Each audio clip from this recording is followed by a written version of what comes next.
Hey everybody, Eric Dorward here with the Spartan Rocketry Club, and we are going to be finishing our all black version of the Big Bertha from, I don't know, like 20 years ago. It's still an interesting build. Um, Here's the finished, well, almost finished version. You obviously can't see it because it's big. It's Big Bertha, right? Fins look pretty good. I am pretty happy with the general reduction in grain, although you probably can't see terribly well.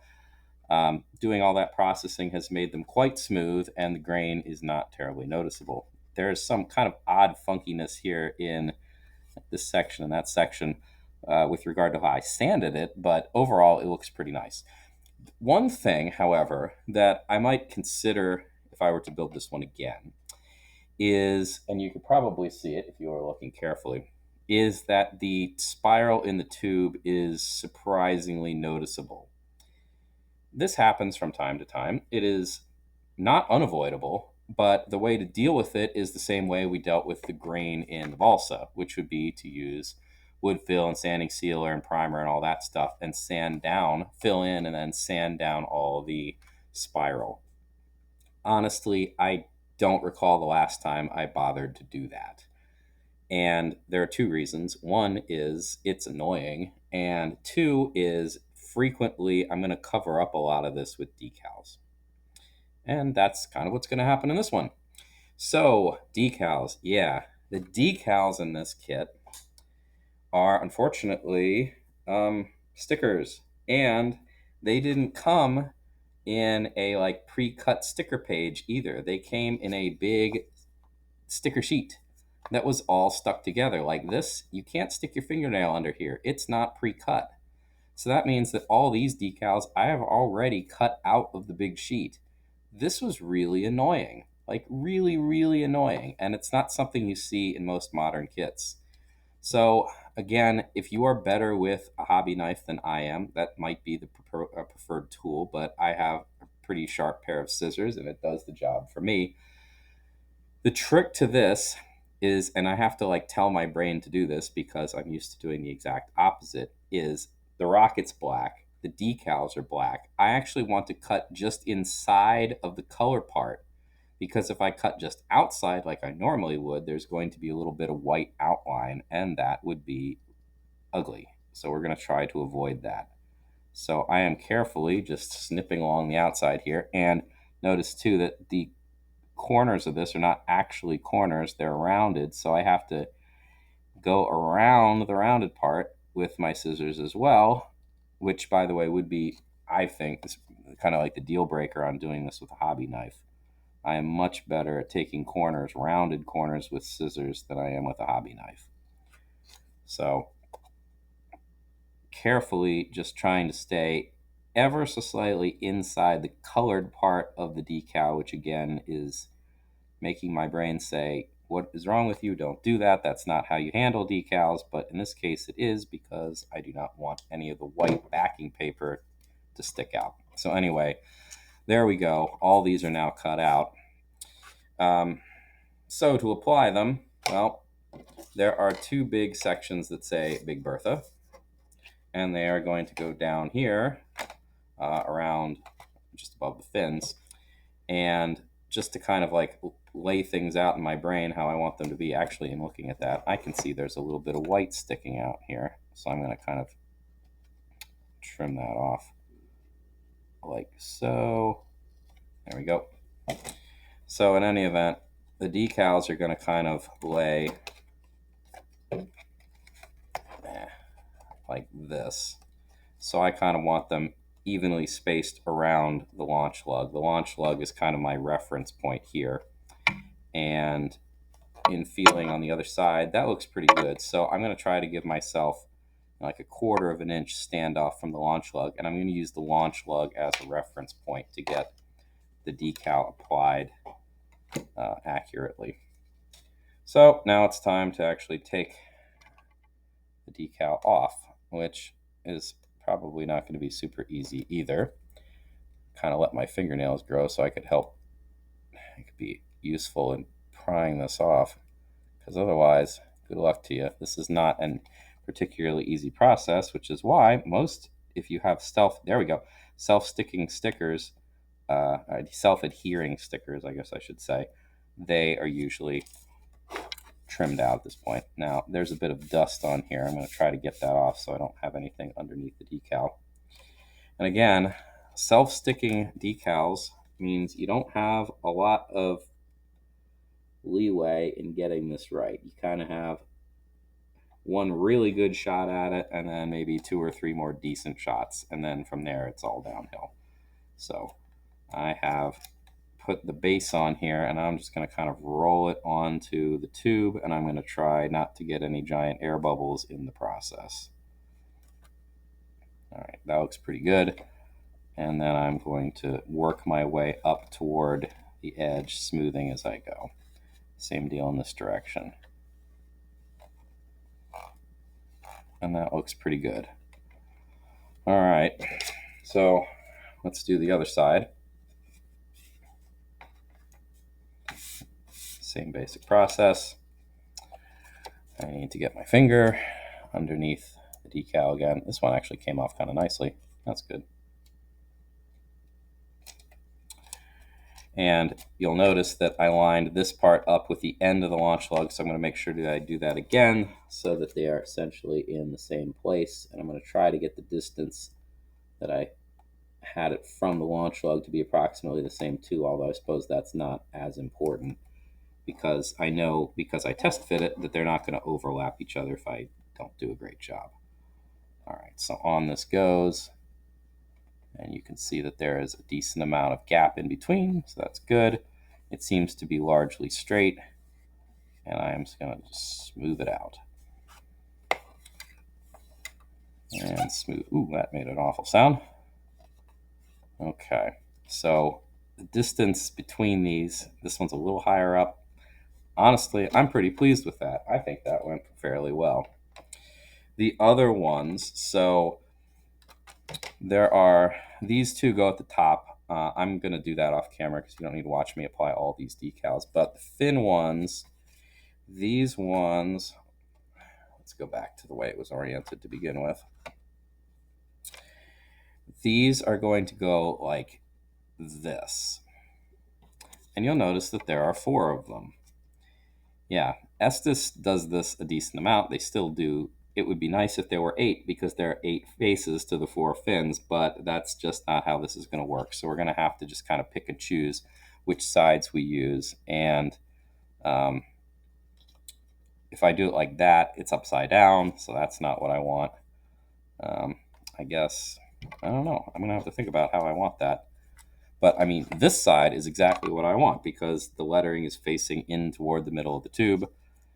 I mean, that's okay. I guess this is how I'm going to end up doing it because I don't really see any other options. But in any event, I'm going to have those 2 and one here. And this is obviously going to fall when I rotate it back, but one on this side as well. So there's going to be kind of like a, this is the good face where you can see all the decals. That's about as best you can do when you only have 4 decals for 8 faces. So I'm not going to, again, I'm not going to apply all these right now. I think I'll apply this one. And then the rest, they can get done off camera. So let's try to peel off the backing. That went pretty well this time. I'm going to start at the back, kind of. You know, I'm going to get my distance from the back, and then I'm going to try to line it up with the shape of the fin. So that's actually a little too far back. So the more times you peel it off, the less stickiness there is. So you don't want to do this more times than are necessary. And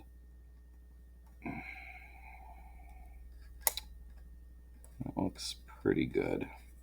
It's not perfectly where I wanted it to be, but overall it is pretty close. And I have some like dust on my hand. I hope that didn't get in between the paint and the sticker.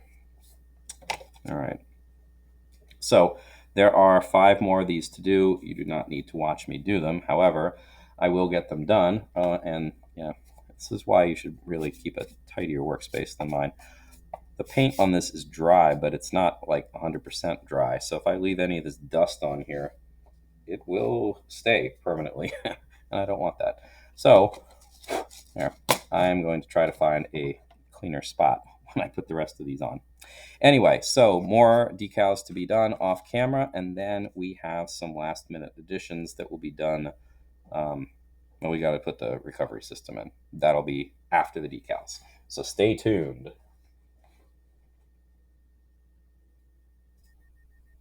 Okay, so decals, they are applied for better or for worse.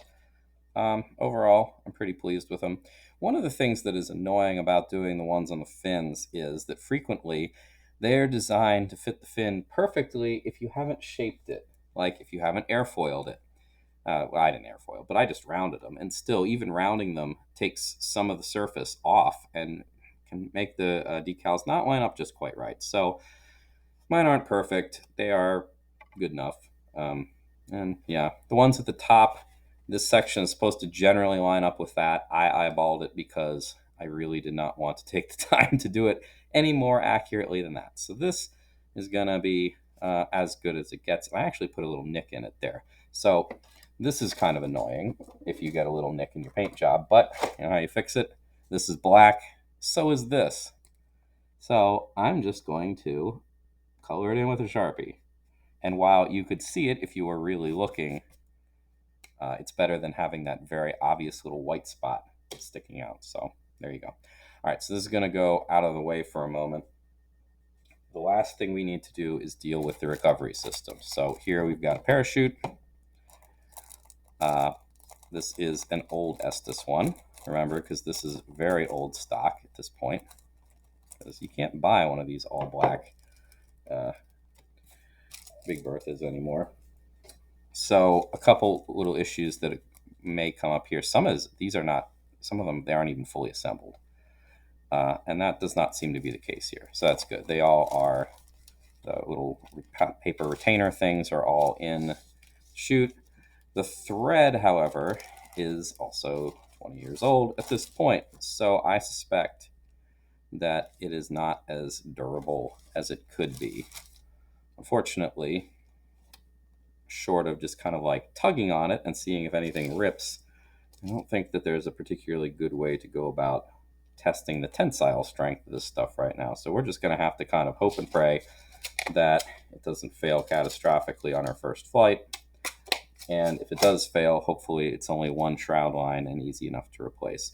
Also note that most of the Estes kits have two next to each other off camera over here. But this one and the one completely across from it are connected as well. This is not the case here. And, oops, the practical consequence to this is when you try to gather them up, you're going to end up with strings crossing. It's unavoidable. But it is what it is. A little bit of string crossing in the canopy isn't going to really make or break this rocket. It would be nice if that weren't the case, but not much we can do about it. So the usual business. And yeah, the thread in this is different from the ones that Estes uses more currently too. It is soft and supple and probably not as strong, which also makes it harder to kind of thread through stuff. So there we go. All right, so that's taken care of. That can go away. The last bit, the shock cord. While the 20-year-old cloth strings in the parachute will probably break at some point, I don't trust this stuff like at all. I'm not going to use this shock cord because it's really old and elastic does not hold up over time. And I mean, it doesn't feel terrible. It's not brittle, but I can't imagine that this can take too much abuse. So goodbye, off to the trash can. You could, of course, buy a new shock cord, but the alternative is to use this stuff. This is Kevlar thread. It is very thin. It is very durable. And in fact, if you remember our Trident model here, we actually used a bit of it in the construction because it is not flame proof, but it can take a lot more beating than elastic thread. So this stuff is nice. It's really strong. It'll definitely do the trick. And you can buy it in like spindles like this, which is what I have.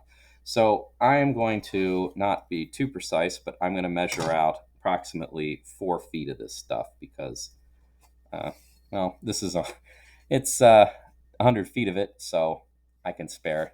First of all, I can spare it, and second of all, um, it's hard to have too much shock cord. All right, so that's approximately 48 inches.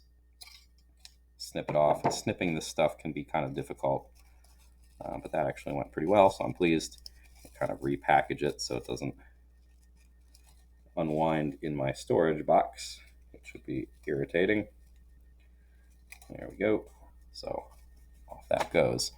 Now, if you recall when we did the Trident, if you watched that one, this stuff was actually threaded right into the motor mount. And that is a grand, glorious idea. And there's nothing wrong with doing that. But we didn't do that.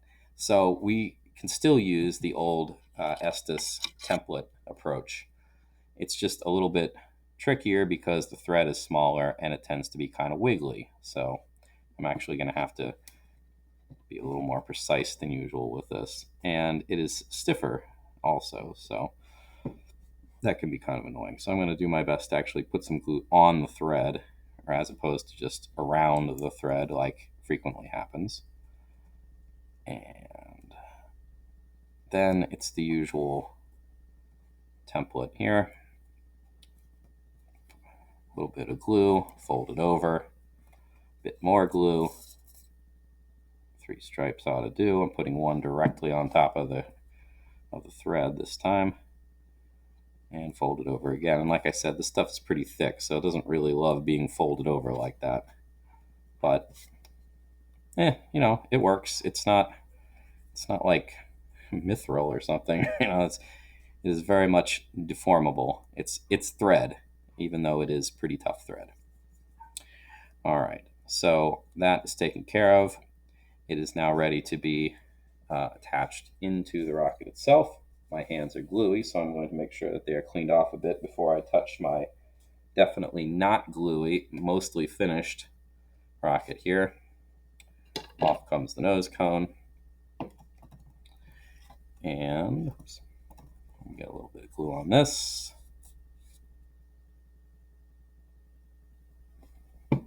And then up it goes into the rocket body. Now, the elastic shock cord sometimes tends to help you get it where it should be, but this one, you can't see what I'm doing because the rocket's too tall. The cord is desperately trying not to go where I want it to go. So it is pushing itself in places where I don't want it, which is really annoying. Like now, it's flipped over entirely. That's what happens when you have a fairly stiff cord. So I finally got it basically where I want it to be, and then in goes my finger to push it out to hold it in place. And that should just about do it.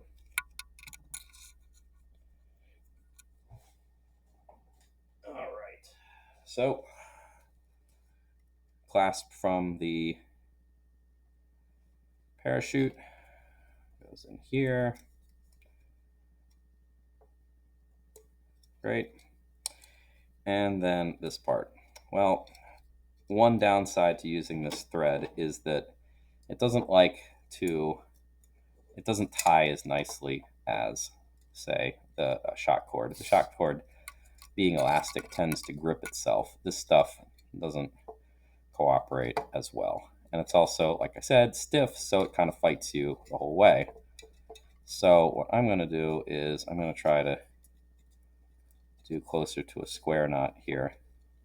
This is not particularly good square knot, but yeah. It's also harder to tighten, especially because my hands are still kind of tacky with the glue. So I could probably get one more knot into this. And there. Okay. So it's sliding a lot, which I can live with, but I don't want the knot itself to slide apart. So get rid of that now.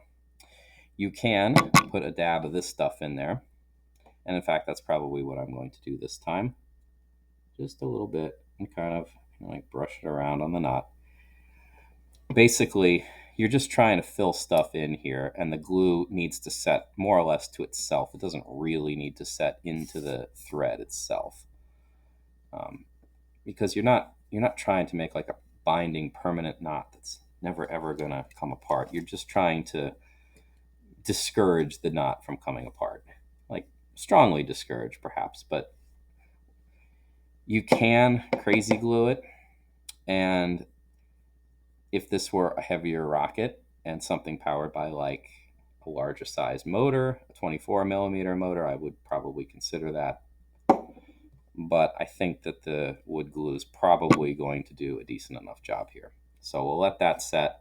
Plus, there's glue inside the body tube anyway from where I attached the motor mount, or not the motor mount, the shock cord mount. So this is basically where we leave it. Once the glue is dried, it'll be packed up, and that's the end. This rocket is probably, I'm hoping it'll be a fun one to launch, because the bigger ones for their size tend to, the small ones just zip off the pad and you lose track of them. It kind of, it doesn't feel as real as a big rocket for whatever reason. Plus, we should be able to launch this one on our smaller field with a C motor, which we don't get to do very often. So, something to look forward to. Hope you enjoyed this segment, and we'll have to find a new rocket to build next. I wonder what that will be. Thanks for watching. See you next time.